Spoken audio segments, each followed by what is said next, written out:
If you've been searching for how to open Mailchimp, you're in the right place. In this quick tutorial, I'll show you the easiest way to get into your Mailchimp account so you can start using it for email marketing, newsletters, and campaigns. Whether you're a beginner or you just need a fast refresher, this guide will walk you through the process step by step.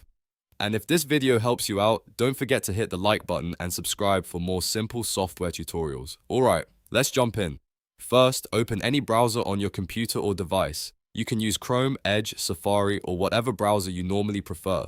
Once your browser is open, go to the search bar and type admin Mailchimp. This is the quickest way to find the official Mailchimp login page if you don't already have the website saved. Now look carefully at the search results. You want to click on the official Mailchimp website, not a third-party page or any unrelated result. This is important because logging in through the official site helps keep your account secure and makes sure you're accessing the real Mailchimp platform.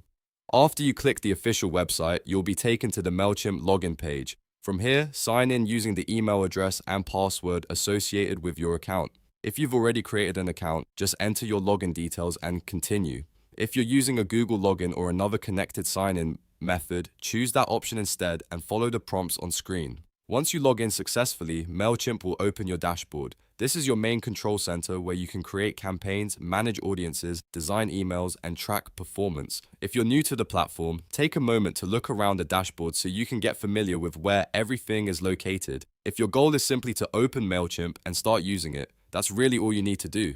Just search for admin Mailchimp, open the official website, and log in. After that, you're inside the account and ready to work. If you ever have trouble signing in, double check that your email and password are correct. Also, make sure you're on the official Mailchimp page before entering any information. That small step can save you from login issues and help protect your account. And that's how to open Mailchimp in just a few easy steps. If this tutorial helped you, please give it a like and subscribe to the channel for more step-by-step software guides like this. Thanks for watching, and I'll see you in the next video.